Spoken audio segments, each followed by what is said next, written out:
Hello, book lovers. Katja here, ready to share with you the itinerary for my literary journey in 2024 with my one classic a month reading challenge. Now, I initially had grand plans of reading 24 classics, but then I'd picked out the usual suspects. And there's actually a whole universe of lesser known yet equally dazzling classics out there. So I waved goodbye to most of my neat 24 in 2024 idea, and I welcomed in a few eclectic off the beaten path selections to add into a few better known ones. And that really, I wanted to say sparked the story, but that's kind of like Marie Kondo. Anyway, it it felt right. And I've got shorter ones to mix in with some absolute tomes. If you fancy a buddy read of any of the ones I'm about to mention, let me know in the comments.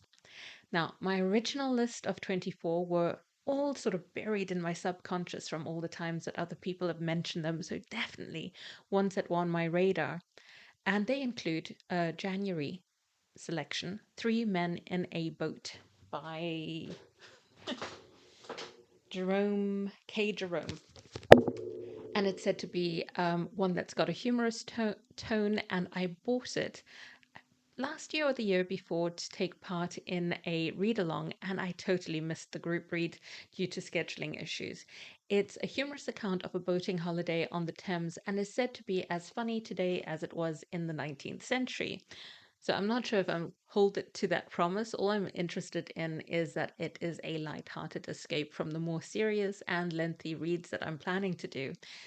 The book is around 40,000 words, and this seems longer, and the reason it does seem longer is because it also includes Three Men on the Bommel, so a second book. So I might choose to do that one as well, but we'll see how the first one goes, and then I'll be reading 13.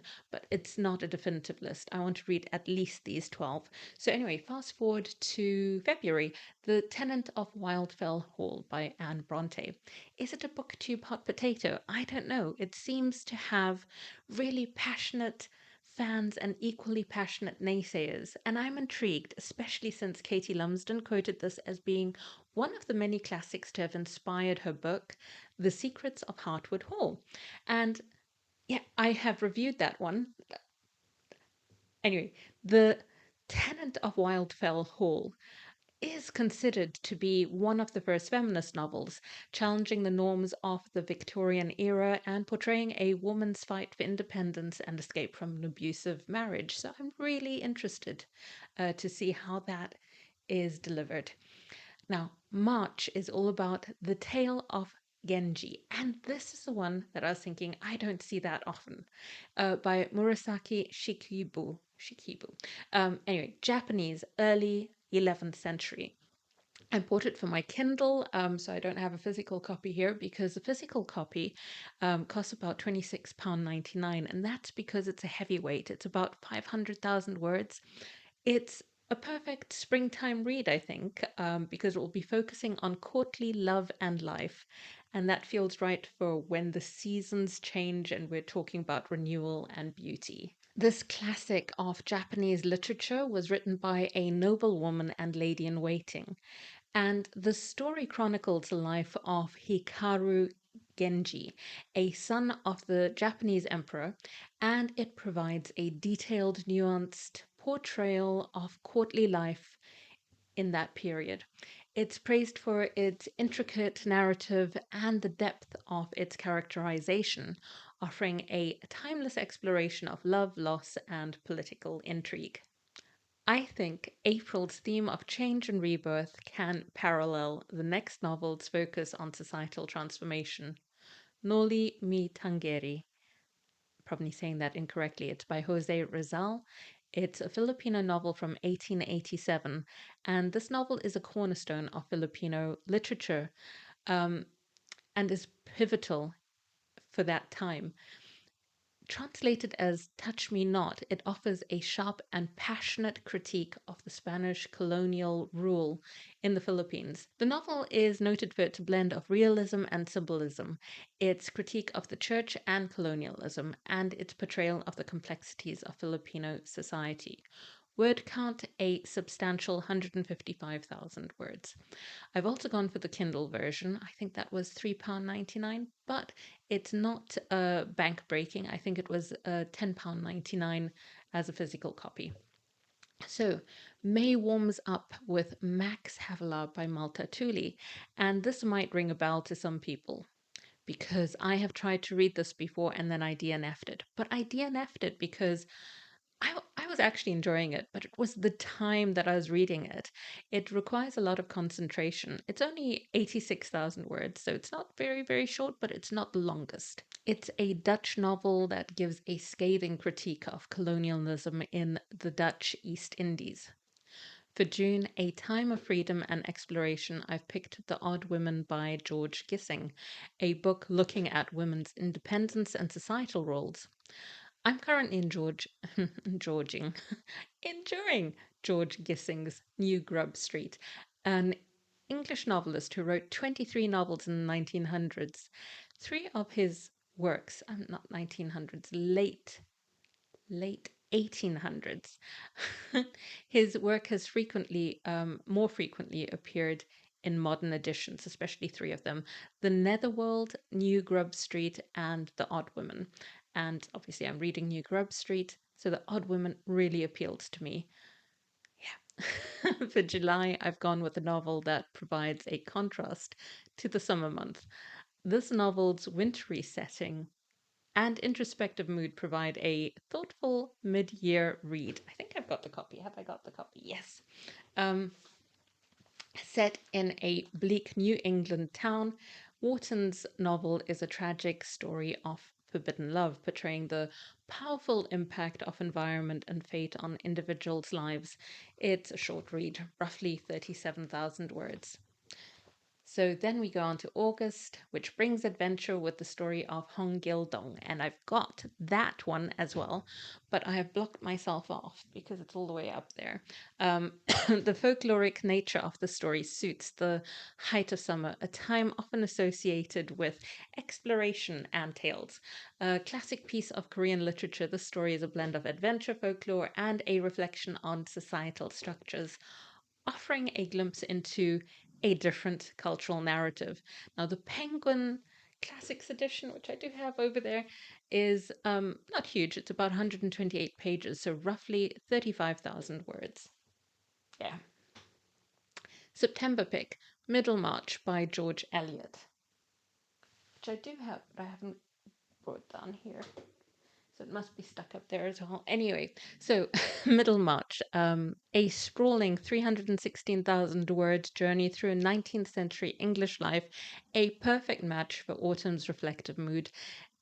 An intricate exploration of a provincial English town in the early 19th century.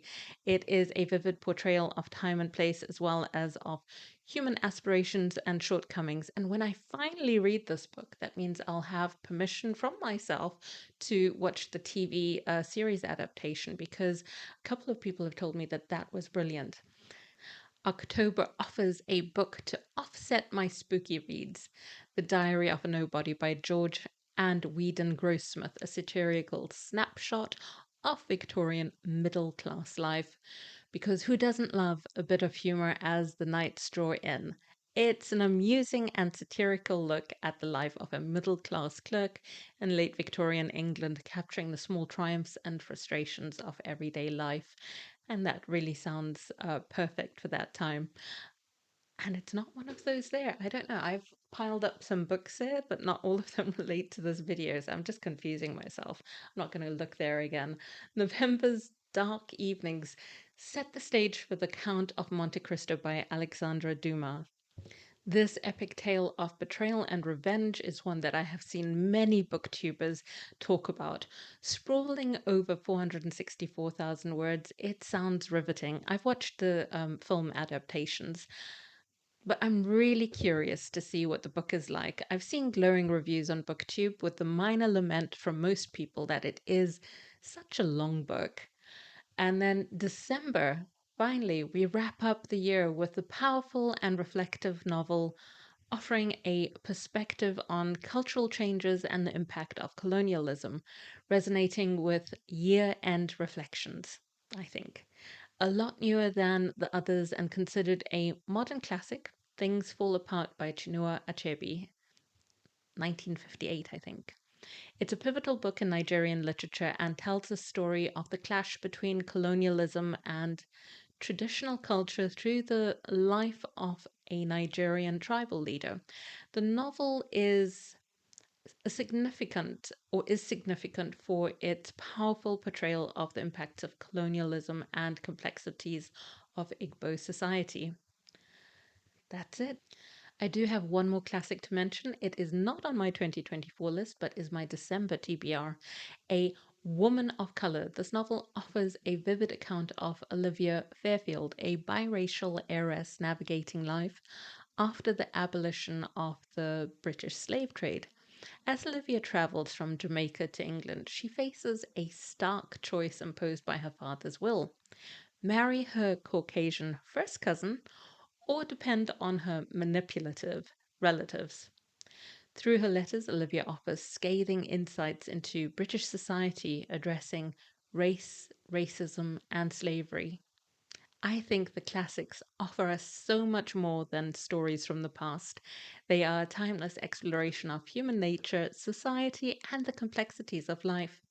Each offers a unique window into different cultures, historical periods, and philosophical thoughts, making them as relevant today as they were when first written. They stand a testament to the enduring power and beauty of classic literature. But I want to hear from you too. Which classics have captivated your heart? Are there any on my list that you love, or perhaps any that you really just don't like, or they don't resonate with you? Drop your thoughts and your 2024 classic reading lists in the comments. And thanks so much for tuning in.